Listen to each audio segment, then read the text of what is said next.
ശിവാനന്ദാശ്രമം പാലക്കാട് പ്രസിദ്ധീകരിച്ച സ്വാമി ജ്ഞാനാനന്ദ സരസ്വതി തിരുവടികൾ എഴുതിയ രാമായണ തത്വം. കിഷ്കിന്ധാകാന്ഡം. സുഗ്രീവൻ തൻ്റെ എല്ലാ പരിവാരങ്ങളോടും കൂടി ഭഗവാനെ വന്ന് വണങ്ങി ക്ഷമായാചനം ചെയ്ത് സന്തോഷിപ്പിച്ചു.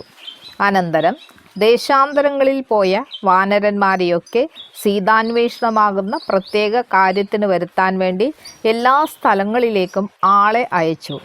വാനര സംഘങ്ങളുടെ വരവും പ്രതീക്ഷിച്ചുകൊണ്ട് ഏതാനും ദിവസങ്ങൾ കാത്തിരുന്നു.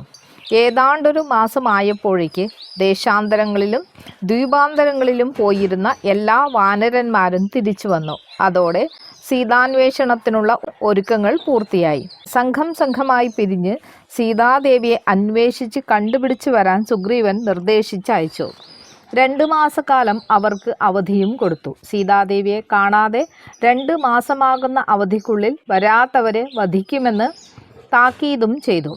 സുഗ്രീവന്റെ മന്ത്രിമാരടക്കം സകല വാനരന്മാരും സീതാന്വേഷണത്തിനു വേണ്ടി വിദൂരങ്ങളിലേക്ക് യാത്രയായി. സമുദ്രപര്യന്തമുള്ള ഭൂവിഭാഗം മുഴുവൻ അന്വേഷണം കഴിച്ചേ മടങ്ങാവൂ എന്നാണ് അവർക്കുള്ള രാജകൽപ്പന. അതിനെ പുരസ്കരിച്ച് 4 സംഘമായി പിരിഞ്ഞു. തെക്കും വടക്കും കിഴക്കും പടിഞ്ഞാറുമാകുന്ന 4 ദിക്കുകളിലേക്കും അവർ പോവുകയും ചെയ്തു. തെക്കോട്ട് പോവാൻ പുറപ്പെട്ട സംഘത്തിലെ പ്രബലനായ ഹനുമാനെ വിളിച്ച് ഭഗവാൻ തൻ്റെ കൈവിരലിലിട്ടിരിക്കുന്ന മോതിരത്തെ ഊരിക്കൊടുത്തു.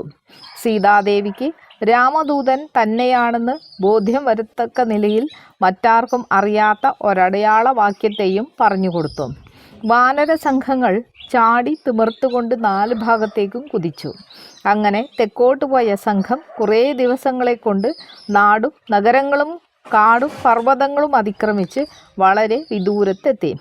ഒരു ദിവസം മധ്യാഹ്ന സമയത്ത് അസഹ്യമായ വിശപ്പും ദാഹവും സഹിക്കാൻ കഴിയാതെ വാനരന്മാർ പരവശന്മാരായി 4 പാടും അലയാൻ തുടങ്ങി. യാതൊരു ആഹാര പദാർത്ഥവും ആ പ്രദേശത്തൊന്നും അവർക്ക് കിട്ടിയില്ല. കുടിക്കാൻ കുറച്ച് വെള്ളമെങ്കിലും കിട്ടിയാൽ മതിയെന്നായി. കാട് മുഴുവൻ തിരഞ്ഞു നോക്കിയിട്ടും ഒരു ജലാശയം പോലും കണ്ടില്ല. എന്ത് ചെയ്യണമെന്നറിയാതെ തളർന്നു പരവശന്മാരായ വാനരന്മാർ കാട്ടിൽ കൂടെ പതുക്കെ ഇഴഞ്ഞു നീങ്ങിക്കൊണ്ടിരിക്കുമ്പോൾ ഒരു ഗുഹാമുഖം കണ്ടു. അതിലേക്ക് നോക്കി നിൽക്കുമ്പോൾ ഗുഹയിൽ നിന്ന് ചില പക്ഷികൾ പുറത്തേക്ക് വരുന്നതായും അവയുടെ കാലിൽ നിന്ന് വെള്ളത്തുള്ളി ഇറ്റിറ്റ് വീഴുന്നതായും കണ്ടു.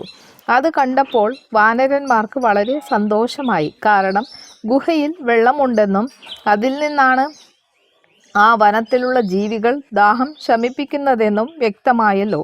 ഉത്സാഹത്തോടും ഉന്മേഷത്തോടും കൂടി വാനരസംഘം ഗുഹാന്തർഭാഗത്തേക്ക് നീങ്ങാൻ തുടങ്ങി. ഭയങ്കരമായ കൂരിരുട്ട്, യാതൊന്നും കാണാൻ കഴിയാത്ത കട്ട പിടിച്ച ഇരുട്ടിൽ കൂടെ അന്യോന്യം കൈകോർത്ത് പിടിച്ച് വരിവരിയായി അവർ ഇറങ്ങിച്ചെന്നു. അങ്ങനെ കുറേ ദൂരം ചെന്നപ്പോൾ ഇരുട്ടിൻ്റെ ശക്തി കുറഞ്ഞു. പ്രകാശം കാണാൻ തുടങ്ങി. തെളിഞ്ഞ് പ്രകാശിച്ച് കണ്ട വഴിയിൽ കൂടി കുറച്ച് ദൂരം കൂടെ മുന്നോട്ട് ചെന്നപ്പോൾ മിന്നിത്തിളങ്ങുന്ന ദിവ്യപ്രകാശത്തിൽ മുങ്ങി നിൽക്കുന്ന മണിമാളികകളും പൂന്തോട്ടങ്ങളും കെട്ടിപ്പടുത്ത ജലാശയങ്ങളും ധാരാളം മധുരപഴങ്ങൾ തിങ്ങി നിൽക്കുന്ന വൃക്ഷലതാദികളും എല്ലാം കണ്ടു. പക്ഷേ ജീവികളൊന്നുമില്ല. വാനരന്മാർക്ക് വളരെ ആശ്ചര്യമായി. ഇങ്ങനെ ഒരു സ്ഥലം അവർ പണ്ട് കണ്ടിട്ടും കേട്ടിട്ടും ഇല്ല.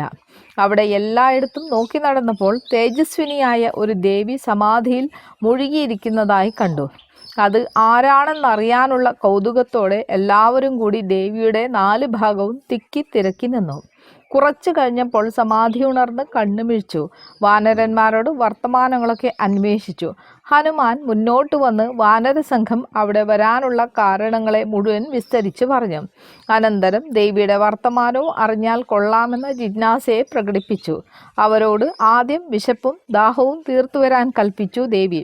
അതുപ്രകാരം വാനരന്മാർ മധുരമുള്ള പഴങ്ങളെയും അമൃത സമാനമായ ജലത്തെയും ഇഷ്ടം പോലെ അനുഭവിച്ച് സംതൃപ്തന്മാരും ഉന്മേഷവദനന്മാരുമായി വീണ്ടും ദേവിയുടെ സമീപത്ത് ചെന്നിരുന്നു.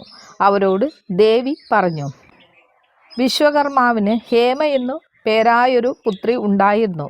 ബാല്യത്തിൽ തന്നെ തപോനുഷ്ഠാനങ്ങളിൽ നിരതയും ഉത്സുകയുമായ അവളുടെ ആവശ്യപ്രകാരം അവൾക്ക് തപോനുഷ്ഠാനത്തിനു വേണ്ടി വിശ്വകർമാവ് നിർമ്മിച്ചു കൊടുത്തതാണ് ഈ പുരി. വളരെ കാലം കഠിനങ്ങളായ തപോനുഷ്ഠാനങ്ങളെ ചെയ്ത് അവൾ പുര്യഷ്ടകത്തെ ഭേദിച്ച് പരമ കൈവല്യത്തെ പ്രാപിച്ചു. ഹേമയുടെ ദാസിയായി ചിരകാലം വർത്തിച്ച സ്വയം പ്രഭയെന്നു പേരായ താൻ അവളുടെ നിർദ്ദേശപ്രകാരം ഇവിടെ തപസ് ചെയ്തുകൊണ്ടിരിക്കുകയാണ്. ത്രേതായുഗത്തിൽ ഭഗവാൻ ശ്രീരാമനായി അവതരിക്കുമെന്നും അന്ന് സീതാന്വേഷണം ഉണ്ടാവുമെന്നും അപ്പോൾ വാനരന്മാർ ഇവിടെ വരുമെന്നുമൊക്കെ മുൻകൂട്ടി അറിഞ്ഞിട്ടുണ്ട്.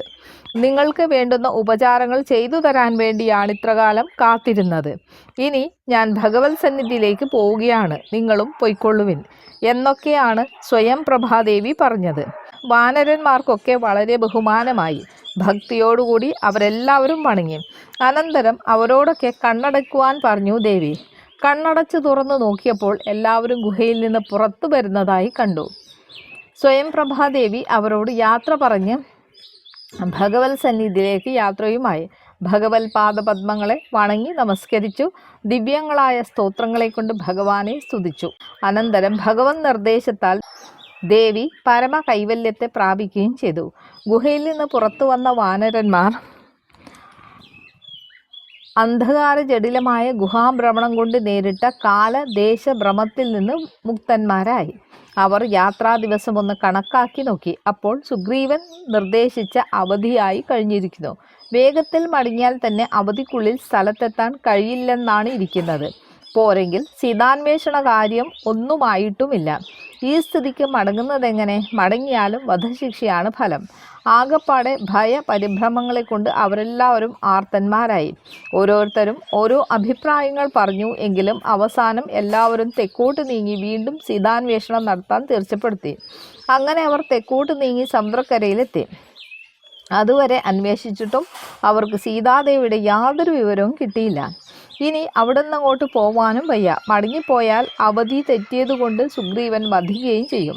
ആകപ്പാടെ വിഷമത്തിലായി. എന്ത് ചെയ്യേണ്ടു എന്നറിയാതെ എല്ലാവരും ആർത്തന്മാരായി അന്യോന്യം നോക്കിയിരുന്നു. അങ്ങനെ കുറേ നേരം ഇരുന്നപ്പോൾ ചിലർ പറഞ്ഞു, ഇങ്ങനെ ഇരുന്നതുകൊണ്ട് എന്താണ് പ്രയോജനം?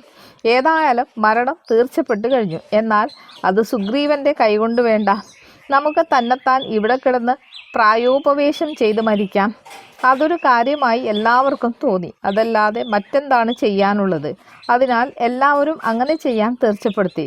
സമുദ്രക്കരയിൽ ദർഭ വിരിച്ച് എല്ലാവരും മരണദീക്ഷയെയും വരിച്ചു കിടന്നു.